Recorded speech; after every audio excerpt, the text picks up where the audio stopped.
Le Conseil des ministres s'est tenu donc sous la présidence de son Excellence Roch-Marc Christian Kabore. Il avait donc 3 dossiers à son ordre du jour. Tous les 3 étaient donc portés par le ministère de l'économie, des finances et du développement. Je vais les énumérer. Il s'agit du projet de loi portant allègement des conditions d'exécution du programme, partenariat public-privé PPP. Il s'agit du décret portant allègement des conditions de recours à la procédure d'entente directe pour la passation des marchés publics et délégation de services publics dans le cadre de la mise en œuvre du programme d'urgence pour le Sahel que nous avons adopté le mercredi dernier. Et il s'agit enfin du décret portant allègement des conditions de recours à la procédure d'entente directe pour la passation des marchés publics et délégation de services publics dans la mise en œuvre des projets et programmes d'investissement pour l'année 2017. Et pour en parler de ces 3 projets qui ont quand même tous une même ligne de fond et une même justification, Madame Sori Coulibaly, ministre donc de l'économie, des finances et du développement. Alors, Madame le ministre, est-ce que vous pouvez nous expliquer dans le détail ce dont il est question? Oui, merci beaucoup. Et en fait, les dossiers qui ont été soumis à ce conseil extraordinaire ont été élaborés sur la base d'un constat. Voyez-vous, l'année 2017 a été une année qui a été émaillée de problèmes au niveau social. Nous nous sommes rendus compte que les administrations n'ont pas travaillé, de sorte que lorsqu'on fait le point de l'exécution du budget d'investissement, à date, nous n'atteignons pas 30% pour le budget d'investissement de 2017. Il s'agissait alors au niveau du gouvernement, étant entendu que des engagements avaient été pris avec la population, surtout au niveau du secteur social, quand vous voyez les questions d'approvisionnement en eau, dans le secteur de la santé, et dans le secteur de l'énergie, les infrastructures qui sont dans un état de délabrement avancé, le gouvernement a donc pris la décision d'abord de soumettre un projet de loi à l'Assemblée nationale pour ce qui concerne les ententes directes au niveau des PPP, et 2 décrets, ça c'est au niveau gouvernemental, c'est concernant la mise en œuvre du programme d'urgence pour le Sahel, ça on en a parlé le mercredi dernier, et concernant aussi d'autres projets qui sont inscrits au niveau du PIP, du programme d'investissement public de 2017. Mais je voudrais aussi rassurer que nous avons dans ces textes-là mis les balises requises pour nous assurer que la procédure d'entente directe va s'exécuter sous un certain nombre de conditions. Les principales conditions, c'est lesquelles? C'est de s'assurer du choix des entreprises prestataires ou fournisseurs. Il s'agit de s'assurer que ces entreprises ont effectivement les capacités financières et techniques pour faire le travail important. Deuxièmement, nous devons nous assurer que ces entreprises sont en règle vis-à-vis du fisc, de la législation, etc. Puisque, comme nous vous avions dit au début, toutes les entreprises qui ont abandonné des chantiers, etc. sont blacklistées et elles ne pourront pas être prises en compte au niveau de cette nouvelle procédure. Troisième élément, il y a la condition que les prix unitaires qui vont être appliqués, que ces prix unitaires soient conformes à la mercuriale des prix. Nous avons des prix de référence pour des prestations, etc. Et donc on va s'assurer que les enveloppes financières tiennent compte de ces prix unitaires. Je voudrais aussi rassurer que des dispositions sont prises pour que le ministère de l'économie et des finances travaille avec les ministères sectoriels pour que nous nous assurions que ce sont des contrats qui sont mis en place en bonne et due forme en respectant bien sûr les règles de l'art. Et dernier élément, je crois qu'il est important aussi de le dire, c'est que, mais il y aura un audit après, tous les marchés qui vont être exécutés sous ces procédures-là, ces marchés-là seront audités pour que les ordonnateurs des budgets des différents ministères, puisque les ministères sectoriels sont ordonnateurs de leur budget, pour que les ordonnateurs puissent se rendre compte de ce pouvoir-là qui leur a été donné. Voilà un peu les 3 textes importants qui ont été adoptés ce matin au Conseil des ministres extraordinaire de ministres. Quand vous parlez du moins de 30% de l'investissement, est-ce que d'ores et déjà vous avez chiffré comme un impact des grèves sur le fonctionnement de l'administration? Nous avons quand même quelques éléments parce que lorsque je me réfère à l'administration fiscale, et pas plus tard que hier, nous avons tenu une réunion au niveau de mon cabinet, nous avons vu que les objectifs qui avaient été affichés, qui avaient été assignés au régime des recettes, que ces objectifs ne sont pas en tout cas atteints. Ce qui que nous considérions mois par mois les objectifs ou bien rendus au 19-20 juin, ce qui a été mobilisé au niveau de ces régimes. Et c'est pour cela qu'au niveau du MINEFID, nous allons prendre les dispositions pour que nous avons déjà une approche que nous appelons approche unité de recouvrement, où il y a des équipes qui sont mises en place pour accompagner le recouvrement des recettes fiscales. Nous allons essayer de réactiver ces différentes unités-là pour que nous nous assurions que d'ici la fin d'année, que nous résorbions, j'allais dire, un peu le retard. Et bien sûr, demander aussi, je crois que c'est un appel que je lance, parce que la responsabilité, elle est partagée. Autant lorsqu'on a des revendications légitimes, on doit trouver les moyens de les exprimer, mais lorsque ces revendications remettent en cause finalement les objectifs de développement et remettent en cause les obligations de répondre à la demande sociale, cela pose problème. Donc j'espère que tout le monde va se mobiliser pour que nous puissions avancer et pour ne pas nous amener à prendre de telles décisions. Ce n'est pas de gaieté de cœur qu'un gouvernement dit je vais passer par cette procédure accélérée ou d'urgence, mais aussi un gouvernement a une responsabilité de répondre aussi à la demande sociale. Donc je crois que ce conseil extraordinaire est un conseil très important et je voudrais aussi vous remercier, vous autres la presse, pour le relais que vous allez assurer, parce que c'est quelque chose qui est très important pour l'avenir même du pays, puisque c'est de la mise en œuvre du plan national de développement économique et social qu'il s'agit. Madame le ministre, s'il vous plaît, est-ce que les balises sont suffisantes pour éviter que l'opposition ne dise plus tard le régime a choisi des entreprises qui lui sont proches pour distribuer des marchés? Est-ce que les balises sont suffisantes? Bon, j'espère que tout ministre est responsable, le gouvernement est responsable. Les orientations ont été données de façon claire par le chef de l'État. Le chef de l'État nous a dit que c'est tolérance zéro, que ce qu'on est arrivé à faire, c'est parce qu'il y a la confiance que le travail va se faire vraiment de la meilleure manière possible. Si on sait qu'un forage peut s'exécuter à 4 ou 5 millions, on ne va pas prendre une entreprise qui va l'exécuter à 10 millions. Je pense que ça c'est très clair. C'est pour ça qu'on parle effectivement de balises. Et nous allons tenir compte, bien sûr, des entreprises qui ont la capacité. C'est ce que je vous ai dit aussi, pour pouvoir faire le travail. Mais pour le PPP, c'est très important, parce que pour le PPP, il s'agit aussi de voir les entreprises qui ont une capacité technique et financière. Ce n'est pas forcément le budget de l'État qui va avancer les ressources, c'est le partenaire lui-même qui va venir avec ses ressources et maintenant charge au budget de l'État et de pouvoir rembourser ce qui aura été fait comme dépense, ou d'ailleurs de ne rien rembourser lorsque c'est un PPP qui permet au secteur privé d'avoir son retour sur investissement. Donc c'est un peu cela la démarche.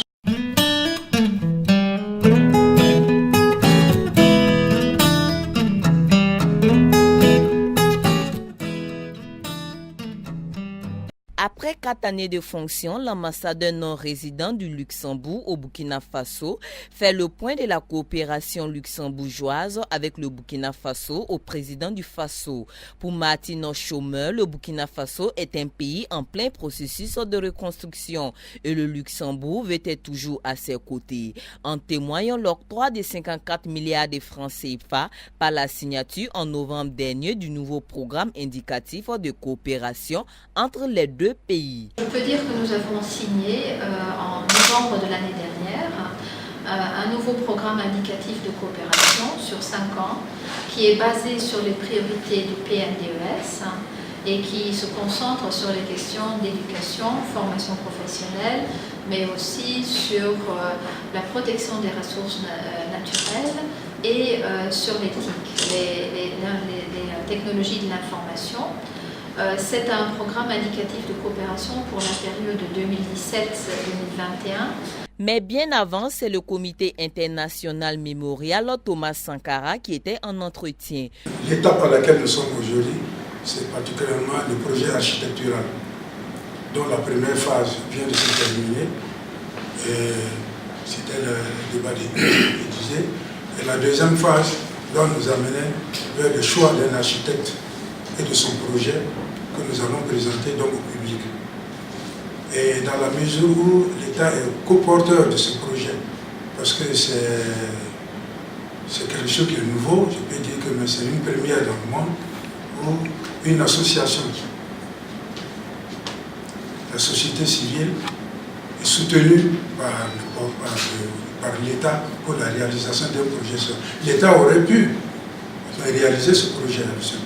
Mais en fait, ce projet est particulièrement la synthèse de pas mal d'initiatives qui ont été prises de par le monde pour rendre hommage au président Thomas Sankara. Le comité dit ne pas être surpris des résultats de la contre-expertise de la dépouille de Thomas Sankara. Si je dis que nous ne sommes pas très surpris des résultats, nous pensions quand même qu'aujourd'hui, avec la technologie, les technologies que nous avons dans ce domaine, on a daté particulièrement des momies qui dataient de siècles. Alors qu'on ne soit pas arrivé après 30 ans à nous donner des résultats très probants par rapport aux informations que la justice attendait pour continuer son dossier. Bon, mais pour nous, ce n'est pas un grave. C'est simplement un parcours que nous avons observé. Mais nous attendons que le juge d'instruction continue son travail et que nous puissions aller vers la manifestation de la vérité. Une cérémonie de souscription sera organisée d'ici peu, annonce le comité pour soutenir la construction de ce mémorial. Et les Burkinabés sont invités à y participer.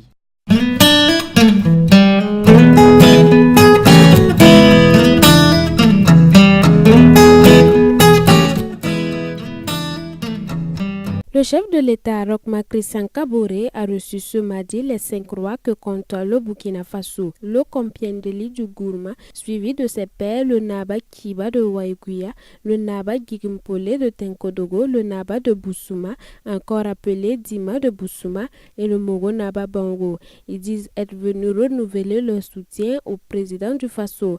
En outre, ils ont aussi saisi l'occasion pour évoquer quelques difficultés qu'ils rencontrent dans l'exercice du pouvoir traditionnel. Au menu de nos échanges, il y a la gestion du pouvoir local à travers nos populations respectives. Mais avant tout, nous avons tenu à lui présenter tous nos vœux de réussite dans la fonction qu'il assume depuis 18 mois. Et c'est la première fois en effet que nous nous retrouvons. Ça a été avec plaisir et nous souhaitons, dans le cadre de nos fonctions respectives, aller au-delà de ce que le simple citoyen voit.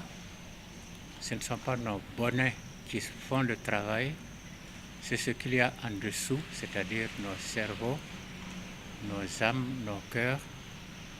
Et nous avons exprimé au chef de l'État toute l'attention que nous prêtons à ce qui se fait ou ne se fait pas dans ce pays et nous voulons l'assurer de notre présence effective et permanente à ses côtés pour l'aider à accomplir sa fonction de chef de l'État. Je le dis au nom de mes pairs et je souhaite que la vérité de la réussite de nos actions se révèle dans les prochaines semaines, les prochains mois.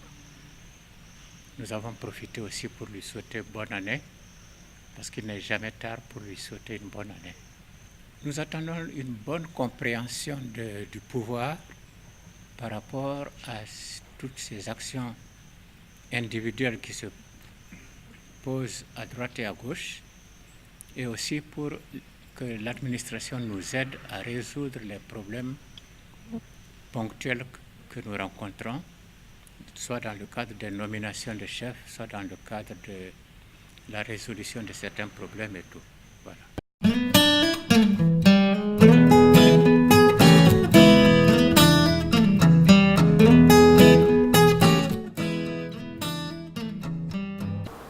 Le rôle des OSC, ce n'est pas la prise du pouvoir d'État. Le rôle des OSC, ce n'est pas de faire de la politique. Le rôle des OSC, ce n'est pas non plus de créer la division entre les Burkinabés et de créer l'esprit de haine. De même, il ne nous appartient pas, en tant que gouvernement, d'instrumentaliser les OSC en notre faveur. Ce n'est pas notre rôle. C'est pourquoi je dis chacun de nous a une ligne rouge à ne pas franchir. Quand on franchit, on change de nature. À ce moment, on est traité en fonction de cette nature-là. En tant que président du FASO, je considère que les OSC sont une nécessité. Je considère que nous devons travailler en bonne intelligence, de manière à ce que, tout en interpellant le gouvernement, vous soyez des vecteurs également de formation et de relèvement de la compréhension du citoyen sur son rôle dans la nation. Tant que ce rôle n'est pas fait, on sera dans du bavardage inutile. Parce que, comme j'ai dit, il est très facile de critiquer. Il est très facile de diffuser des fausses informations. Il est très facile de créer de la haine et des problèmes entre les gens, mais il est difficile de construire. Et pour construire, c'est pourquoi votre thème est important, il faut de la cohésion. La cohésion, ça ne veut pas dire qu'on suit le gouvernement, non. Ça veut dire que nous critiquons sur des bases de principes, de faire en sorte que les choses s'améliorent pour tout le monde. Nous disons des vérités pour qu'il y ait plus de justice. Nous disons des vérités pour qu'il y ait plus d'équilibre dans la répartition des richesses. Nous disons des vérités pour que tous les Burkinabés se mettent au travail conformément à ce qu'ils ont pris comme engagement vis-à-vis de l'État. Il ne s'agit pas simplement, quand il s'agit de critiquer l'État, là on est prompt. Quand il s'agit de se dire soi-même la vérité, là on n'est plus là, on esquisse, chacun rentre dans sa chambre et dit « Ah, c'est pas bien, ça ne va pas dans le pays ». C'est trop facile ça.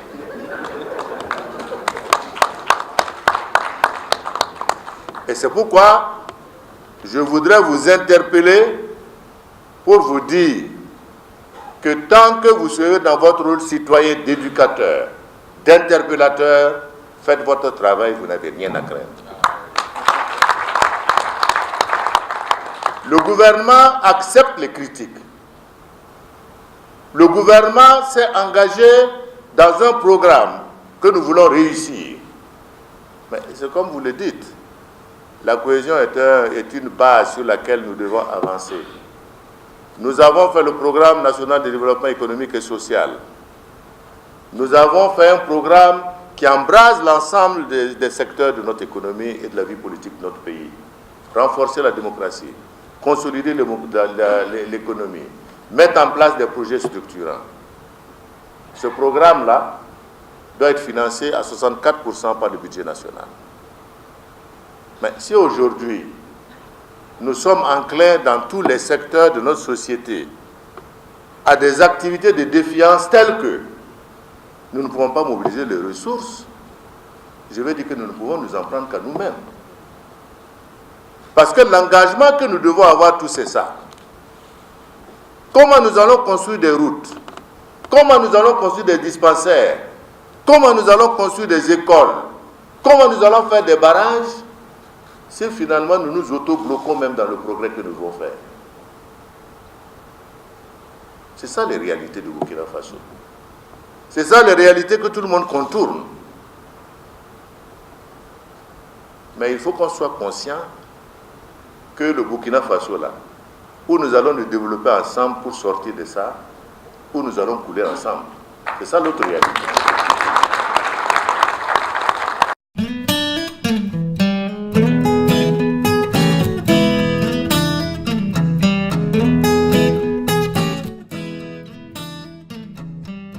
Les hommes et femmes de la société civile burkinabé n'ont pas manqué au rendez-vous de la deuxième session du cadre de concertation et de dialogue avec l'État burkinabé.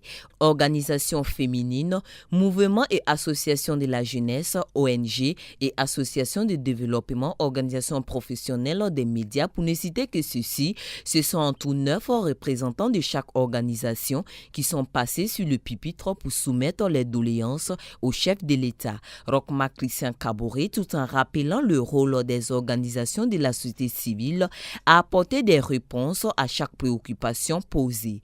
S'agissant du dossier des crimes de sang et du vote des Burkinabés de l'étranger, les dossiers sont en cours, en tout cas, à tous les niveaux. Et nous aussi, on fonde l'espoir que d'ici fin 2017, un certain nombre de dossiers importants connaîtront des dénouements pour nous permettre de regarder l'avenir et non les rétroviseurs. En 2020, les Burkinabés voteront. C'est clair, c'est normal. Il n'y a pas une discussion, il n'y a pas de polémique, il n'y a rien à faire dessus. C'est comme ça. Les dispositions doivent être prises pour que les Burkinabés de l'étranger participent au vote en 2020. Ça, c'est sans sommation, il n'y a même pas à discuter là-dessus. Les personnes vivant avec un handicap participeront bel et bien au concours direct de la fonction publique 2017. Je voudrais simplement dire qu'il était prévu depuis le temps justement qu'au niveau des recrutements, il puisse avoir chaque année, dans les recrutements que nous organisons, 10% de personnes handicapées qui soient recrutées au niveau de la fonction publique. Cette mesure n'a jamais connu d'opérationnalité. Mais je pense qu'en liaison avec les organisations des personnes vivant avec un handicap et le ministère de la fonction publique, un terme a été trouvé pour que dès cette année, il puisse être commencé le recrutement des personnes vivant avec un handicap au niveau de la fonction publique.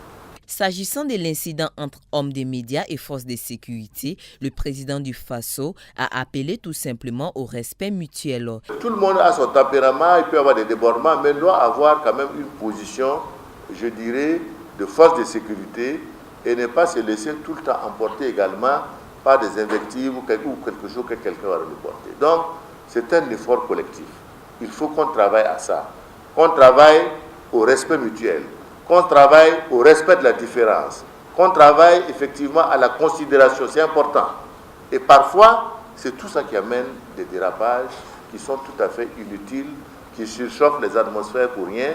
5 milliards de francs CFA seront injectés pour le financement des projets des jeunes et des femmes. Le Premier ministre, lors de son passage sur l'état de la nation à l'Assemblée nationale, a pris l'engagement de mettre en place 5 milliards pour les jeunes et les femmes du Burkina. C'est quelque chose qui sera opérationnalisé d'ici le mois de juillet.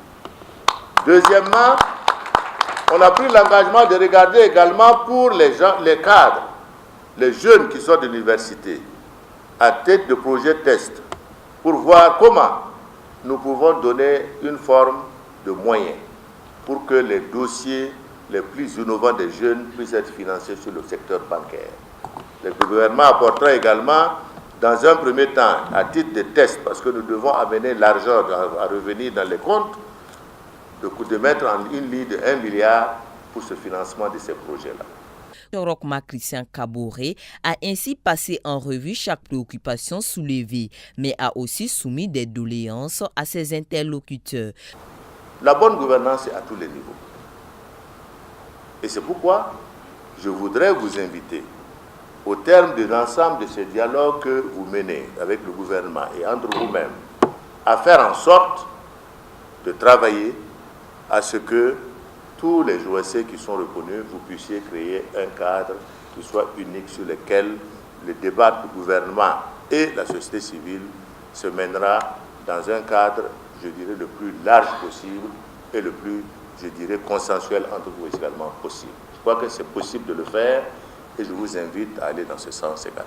Le président du Faso, tout en réitérant son appui constant aux OSC, les a interpellés à ne pas franchir les limites de leurs actions. À la fin de la rencontre, les OSC disent préférer voir les résultats pour mieux juger. En rappel, précisons que cette session de dialogue s'est tenue sous le thème cohésion sociale et mise en œuvre du plan national du développement économique et social. Quelle contribution des OSC?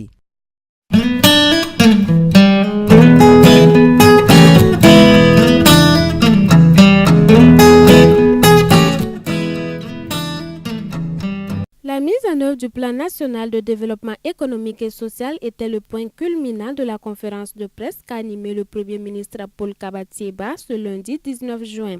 C'est à la suite de sa déclaration sur l'état de la nation devant la représentation nationale le 14 avril dernier que le chef du gouvernement dit trouver nécessaire de rencontrer les hommes de médias afin de leur livrer certaines informations.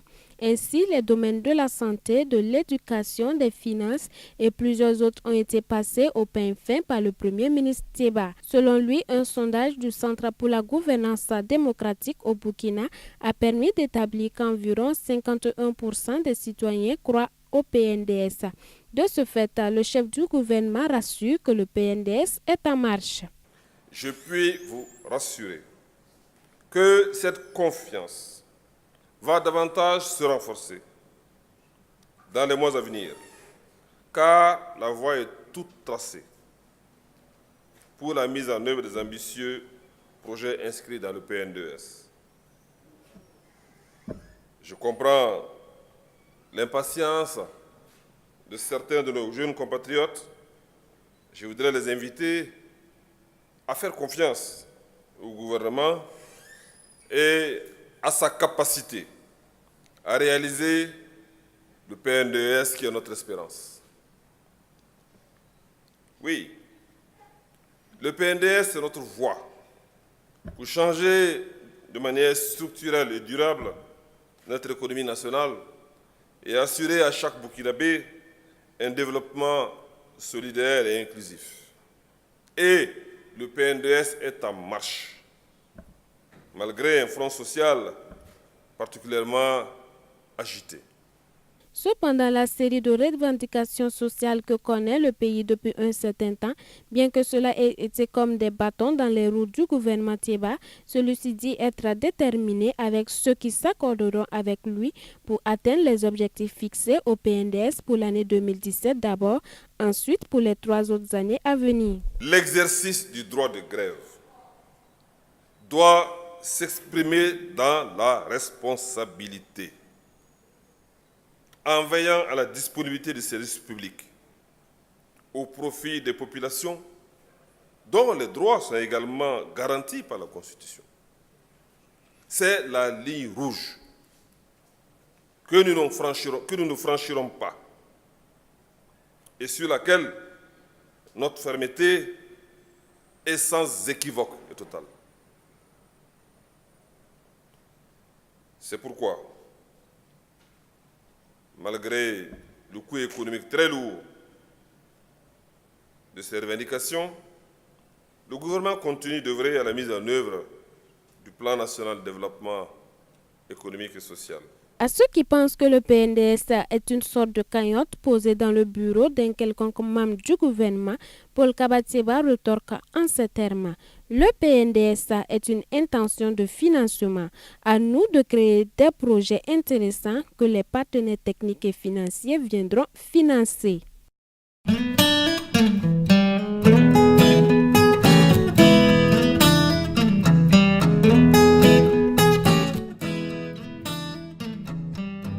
Il s'est ouvert dans l'après-midi du 20 juin 2017 la deuxième session extraordinaire de l'année 2017 de l'Assemblée nationale.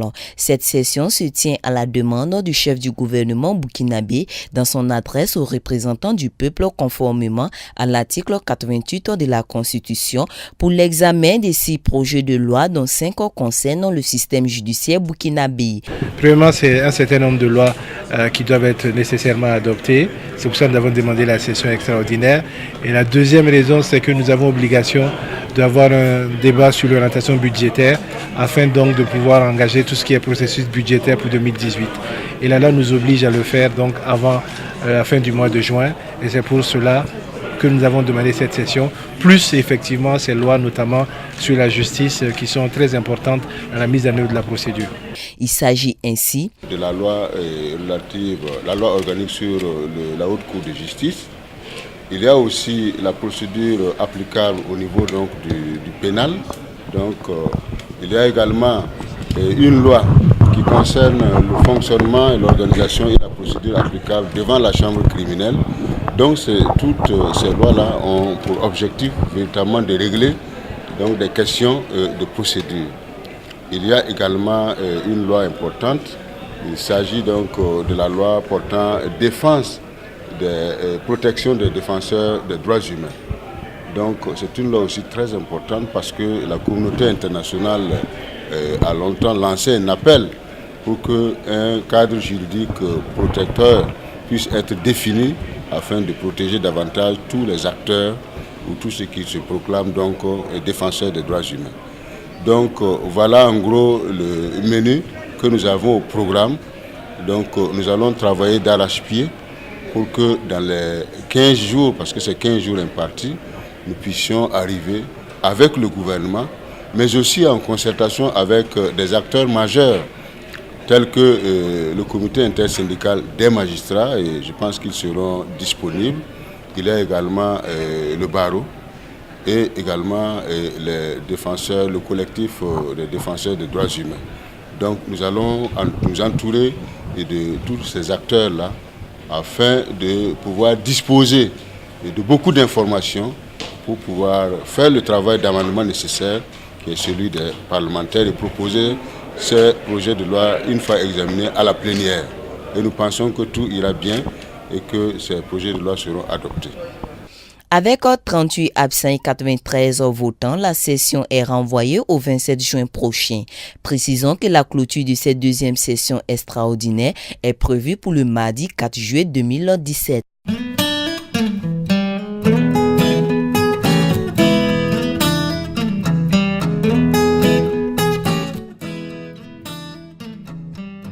Après les rendez-vous manqués de 2015 et 2016, les journées nationales de concertation, État, organisations non gouvernementales et associations de développement ont repris de plus belle cette année 2017, dans le but de mieux impliquer ces acteurs associatifs dans les actions de développement que se tiennent ces journées nationales de concertation.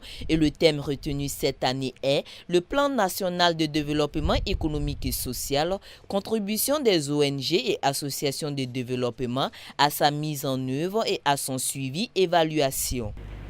Le plan national de développement économique et social, qui est notre référentiel de développement, qu'on se l'approprie tous, à savoir l'État et également les organisations, les ONG et les associations de développement. Il faut faire en sorte que ce soit des objectifs partagés. Il faut que les priorités qui figurent dans le PNDS soient également prises en compte par le PNDS dans la formulation de leurs projets de développement. C'est comme ça que nous allons avoir plus d'impact sur les populations, c'est comme ça que nous allons avoir plus de résultats. Si chacun travaille dans ce sens, et par exemple le gouvernement travaille dans un sens et les ONG travaillent dans un sens opposé, on se neutralise. Alors il est bon qu'il y ait cette coordination, cette concertation, ce partenariat qui nous permet donc de mettre en cohérence notre vision. Ce sont plus de 275 ONG et associations de développement qui collaborent avec l'État burkinabé. À titre illustratif, pour l'année 2016, ce sont plus de 94 milliards de francs CFA qui ont été investis dans les régions du Burkina Faso et dans les domaines socio-économiques. Cette concertation se tient au moment où le plan national de développement économique et social se met en œuvre, le PNDS, et c'était l'opportunité pour les acteurs ONG et associations de développement de s'approprier donc des axes et des priorités du PNDS et ainsi donc dans la mobilisation de des ressources et dans la construction de leur intervention qui puissent s'aligner à ces politiques publiques-là. C'était aussi le défi, c'est aussi de rappeler et de relever le fait que les ONG en leur sein disposent de compétences thématiques et peuvent apporter dans la construction des politiques publiques, donc dans la conception des différents programmes. Les JNC 2017 ont débuté le 21 juin par une exposition des savoirs, savoir-faire et bonnes pratiques des ONG et associations de développement. À noter que ce cadre de concertation État-ONG, associations de développement est annuel et s'étend du niveau national au niveau communal et sectoriel.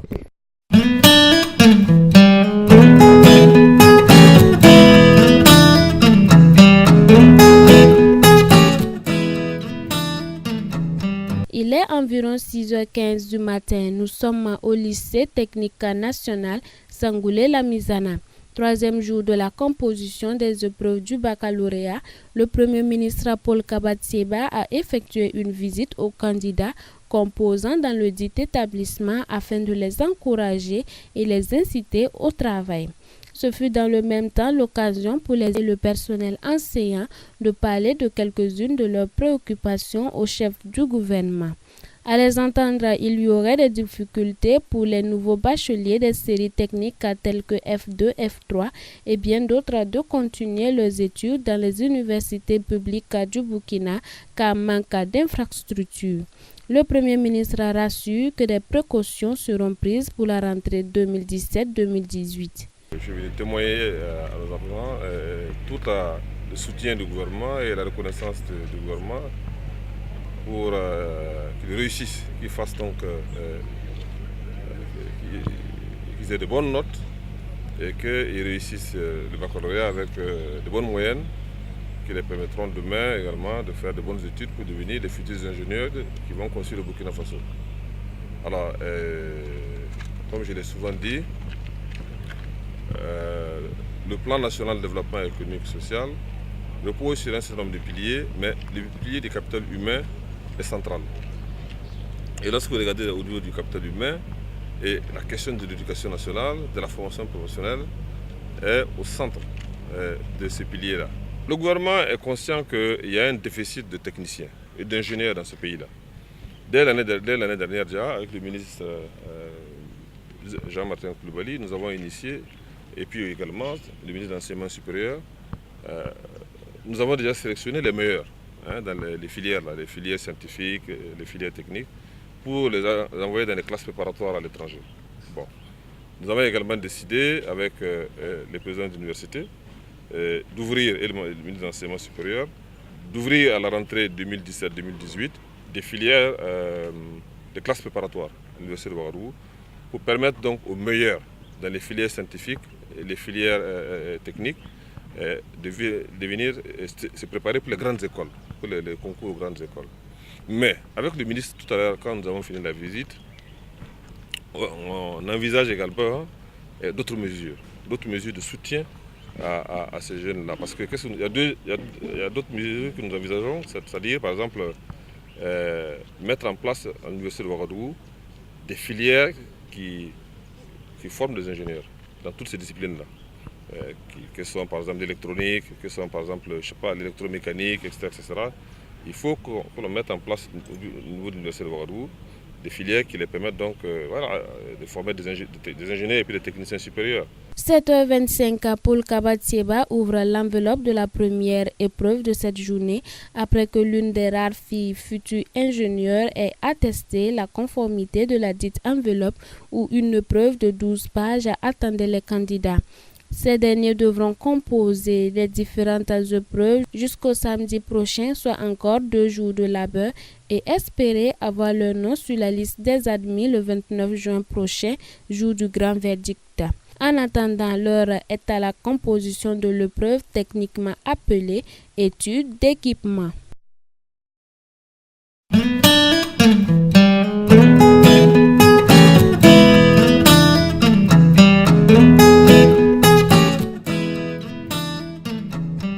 L'association Teltaba et l'équipe du journal Ramdé ont lancé ce matin la première édition du Salon de l'alphabétisation et des publications en langue nationale s'appelant. Et c'était dans l'enceinte du Centre national des arts et de l'audiovisuel Sénasa. Selon le promoteur, ce salon vise à la promotion de l'alphabétisation et la promotion des productions de la littérature en langue nationale. Pour nous avons jeté la balle et la balle est dans le camp des décideurs. Voilà, nous avons voulu, comme j'ai toujours dit, créer ce cadre vraiment pour la promotion de tout ce qui est langue nationale et notamment, je dis bien, toutes les langues nationales que compte le Burkina Faso. Voilà donc ce salon, c'est une initiative qui est venue juste pour remuer, pour renforcer un peu tous ceux qui luttent jour et nuit pour la promotion des langues à travers les productions, l'alphabétisation et tout ce qui peut vraiment développer une personne. Voilà donc l'idée générale du salon, c'est effectivement ça. La représentante du ministre de l'Éducation nationale et de l'alphabétisation a salué cette initiative. Selon elle, ce salon est la bienvenue. L'organisation de ce salon participe de la promotion de la langue nationale, participe de la lutte contre l'analphabétisme. Parce que vous savez qu'au Burkina Faso, la majorité des populations ne savent pas ni lire ni écrire dans aucune langue. Et c'est très important de permettre à cette frange de la population de pouvoir utiliser l'outil écrit dans la lutte contre la pauvreté, contre la misère.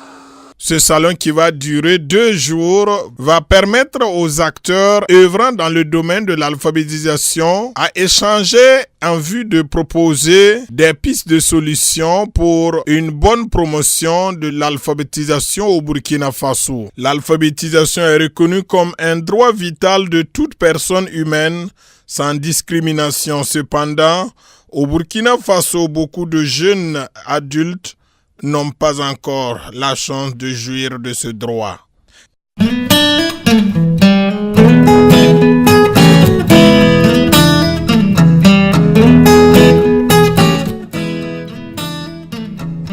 À l'initiative des fidèles musulmans travaillant à Kossiam, le président du Faso, Roch-Marc Christian Kaboré, a offert ce jeudi 22 juin un repas collectif de rupture de jeûne. Les représentants de la Fédération des associations islamiques du Burkina Faso se réjouissent de cet acte de solidarité, de cohésion et de soutien manifesté à leur égard. Il y avait à leur côté le représentant de l'Église catholique, le cardinal Philippe Ouedraogo, mais également le président de la Fédération des Églises et Missions évangéliques, le révérend pasteur Samuel Yamiogo. C'est une preuve que le témoignage que nous donnons de par le monde sur l'entente, la concorde au Burkina Faso est une réalité. C'est vrai que vous voyez que dans chaque famille, il y a aussi toutes les religions, toutes les confessions. Et c'est vraiment une preuve de notre entente et de notre vivre ensemble. Et c'est pourquoi cela nous donne la joie. Et ceux qui nous écoutent à l'extérieur peuvent savoir qu'au Burkina Faso, c'est différent. Et c'est ainsi que l'on peut aussi cultiver la paix entre nous et la tolérance aussi dans nos familles. Nous croyons au Dieu Tout-Puissant, mais qui donne la liberté à chacun. Et c'est bien que nous convertissions par conviction.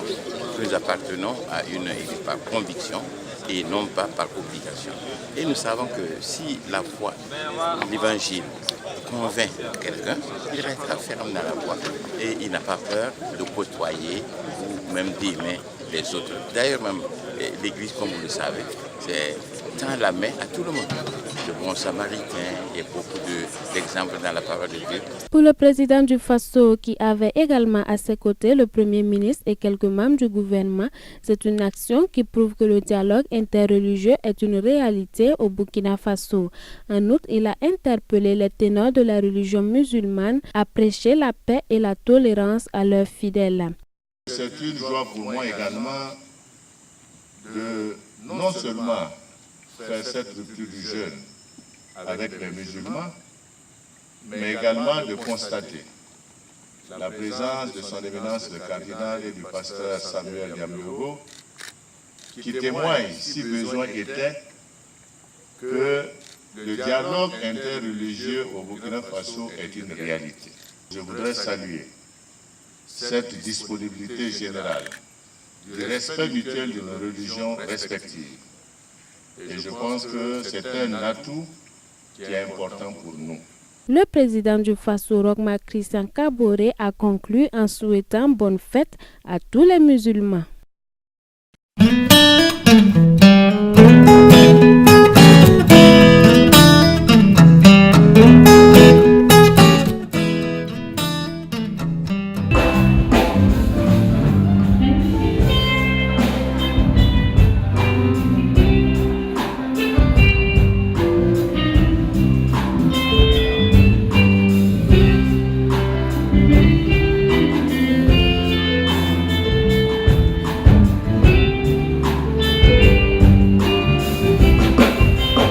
La série de sorties de promotion des instituts bibliques à Olia bat son plein.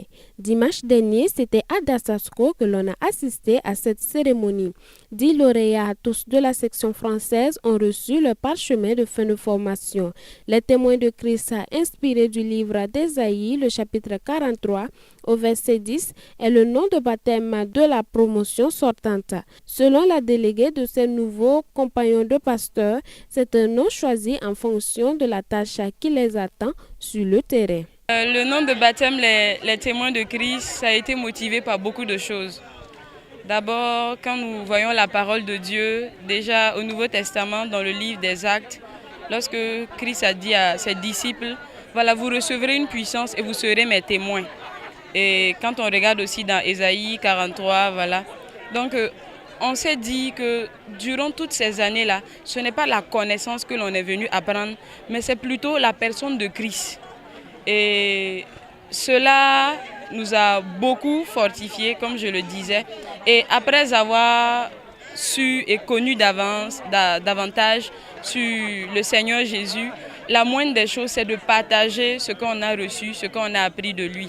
On a vu l'homilétique, l'apologétique, on a vu aussi les hérésies contemporaines, l'introduction au Nouveau Testament, l'histoire de l'Église. Le directeur de l'Institut biblique à Oliaba Dasasko a lui, pour sa part, salué le choix du nom de baptême dont les étudiants de la 8e promotion se sont affectés. Je voudrais tout d'abord rendre grâce à Dieu qui nous a permis donc d'accompagner ces étudiants-là jusqu'à la fin de leur formation.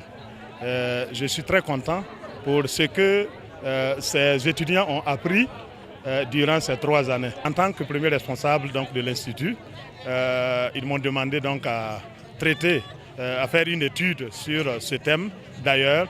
Mais je crois que dans le contexte où nous sommes présentement, Dieu a plus besoin de témoins dans le champ.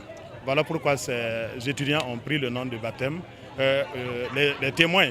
Et je peux dire aussi qu'il y a beaucoup de témoins aujourd'hui, mais Dieu a besoin des témoins, pas des témoins seulement, mais des vrais témoins qui vont donc relever le défi de ce siècle.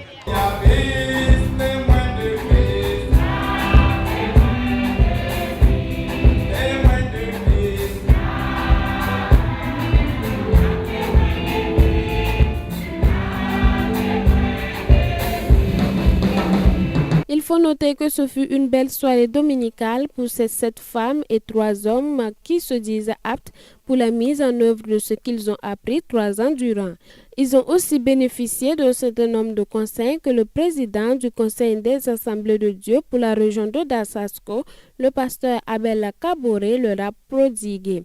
Avoir un bon caractère, être intègre, avoir un discernement, ce sont entre autres les attitudes que devraient avoir ces aides pasteurs. Cependant, la plus grande qualité dont ils devraient se munir dès à présent est l'amour.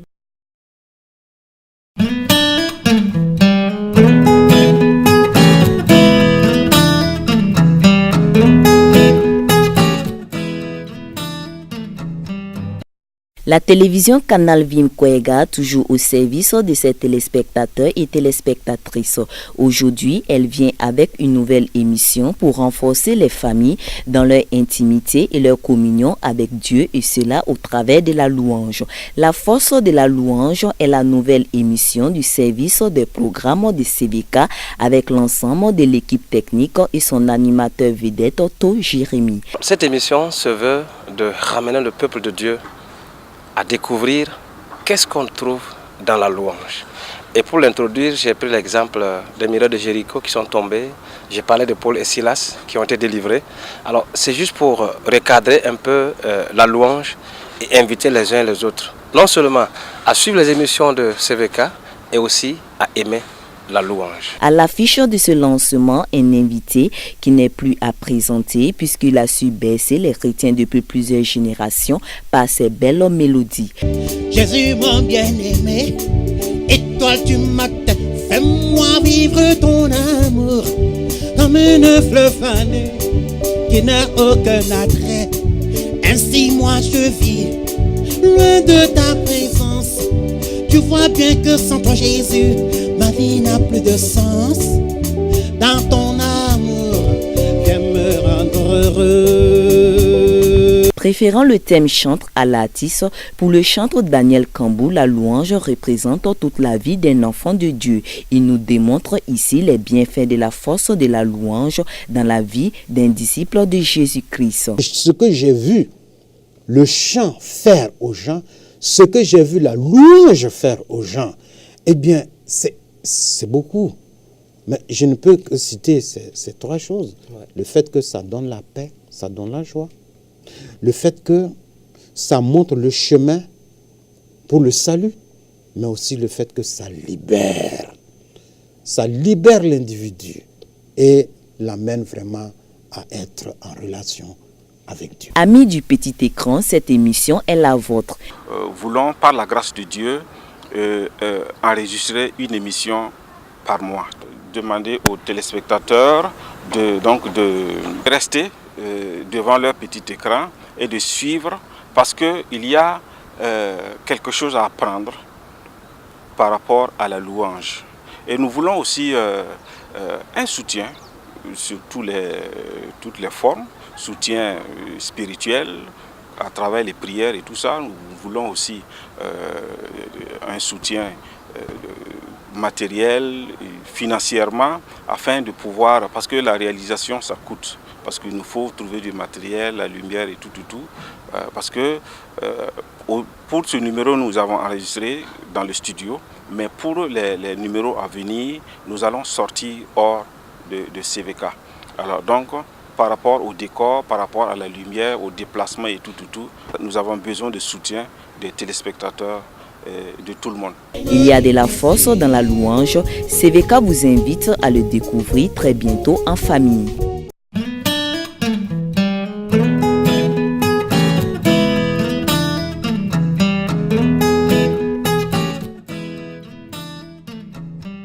On ne fait pas la musique pour que des gens soient nos fans, non. Il faut oublier cela. Mais faire de la musique pour que les gens soient des fans de Jésus-Christ. C'est ça qu'il faut chercher. On ne fait pas non plus de la musique parce qu'on veut se remplir les poches. Non. On fait de la musique parce que tout simplement, Dieu nous a donné quelque chose et nous voulons faire profiter de cela. Nous voulons que les hommes, les femmes s'approchent de Jésus. Et ça, c'est notre récompense. Donc, et si vraiment nous sommes orientés vers ces différentes choses, je pense que la musique, notre manière de vivre la musique et de faire la musique va vraiment changer. Et l'autre chose que je voudrais dire, quand nous sommes en église et que nous faisons la musique, il faut que nous puissions comprendre que sans une vie de sanctification, ce que nous faisons, ça n'a pas d'impact. C'est-à-dire que les gens vont apprécier cela, ça sera émotionnel et ça s'arrête là. Mais c'est dommage. Il faut qu'on aille plus loin que ça. Bien sûr que l'Esprit de Dieu, qui est au-delà de tout, peut utiliser cela aussi pour faire son travail. Mais je dis que la première des choses à faire, c'est d'avoir vraiment une vie sanctifiée. Quand on a une vie sanctifiée, eh bien, cela peut aider énormément. L'autre chose, c'est avoir vraiment une vie de prière. Quand on a une vie de prière, voici ce qui va nous aider. Parce que dans la prière, Dieu nous permet d'entrer dans des sphères où tout le monde ne peut pas y entrer. Et nous ressortons de cela avec un produit. Un produit qui va amener les hommes et les femmes à connaître Dieu, à voir quels sont les hauts faits de Dieu et à s'approcher de Dieu, à avoir une relation personnelle avec Dieu. Et c'est pourquoi la prière est importante. Mais bien sûr, l'autre chose aussi qu'il importe, c'est la parole de Dieu. Parce que c'est notre Père. C'est là-dedans que nous allons pouvoir tirer même les sujets ou les thèmes de nos chants.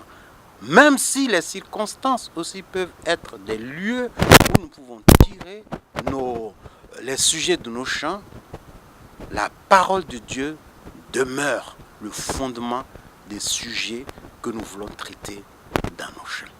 Voici ce que je peux dire. Bon, bien sûr, pour ceux qui ne sont pas chrétiens, on parle de festivité, pour ceux qui ne sont pas chrétiens, moi je pense que il faut tenir compte d'abord des valeurs que la société nous a transmises. Ça va je dis que c'est fondamental. Partir des valeurs de nos sociétés. Et à partir de cela, eh bien, donner la couleur qu'on veut, parce que chaque artiste a sa couleur. La couleur de notre temps, nos couleurs personnelles, la couleur de nos familles, etc. Et donc, à partir des repères que nous avons, maintenant, chanter des choses pas uniquement parce que on cherche une sorte de renommée. Bien sûr, quand on est dans le monde, c'est comme ça. On cherche la renommée. Mais je dirais que quelqu'un dans le monde qui ne cherche pas uniquement la renommée, mais cherche vraiment le bien de la population, cherche le bien de ceux qui vont l'entendre, eh bien cette personne peut aussi aller loin. Vous savez, les premiers artistes, ce n'étaient pas des gens qui chantaient parce qu'ils voulaient de l'argent. Non, pour eux, c'est de réjouir le cœur des gens. Et quand les gens étaient contents, eux aussi ils étaient contents. Et c'est pourquoi il y a plusieurs artistes, des anciens artistes, qui sont morts pauvres. Parce que pour eux, ce n'était pas d'abord l'argent qui était la chose la plus importante, mais c'est vraiment réjouir le cœur de la population. C'était ça. Et aujourd'hui, malheureusement, eh bien, ce sont les temps, ce sont les temps. Et puis bon, nos jeunes frères veulent aussi avoir quelque chose pour vivre, et c'est normal, on ne peut pas leur empêcher. Mais dans cela, il faut comprendre que le premier but de la musique, c'est d'éduquer. C'est d'éduquer. Si nous-mêmes, nous ne sommes pas éduqués, comment est-ce qu'on peut éduquer les autres? Si nous sommes des gens qui sont inciviques, comment est-ce que nous allons éduquer les autres? Et c'est pourquoi il importe que pour les musiciens non chrétiens, que vraiment ils partent de nos valeurs. Et que leur vie même, leurs expériences reflètent bien ce qu'ils chantent. Parce qu'il ne faut pas simplement chanter parce qu'on veut réjouir les gens. Mais quand tu chantes quelque chose et qu'on voit que dans ta vie même, c'est pas ce que tu fais, mais ça n'a pas de sens. Voici ce que je peux dire comme, disons, comme appréciation ou bien comme conseil, n'est-ce pas, aux musiciens d'aujourd'hui.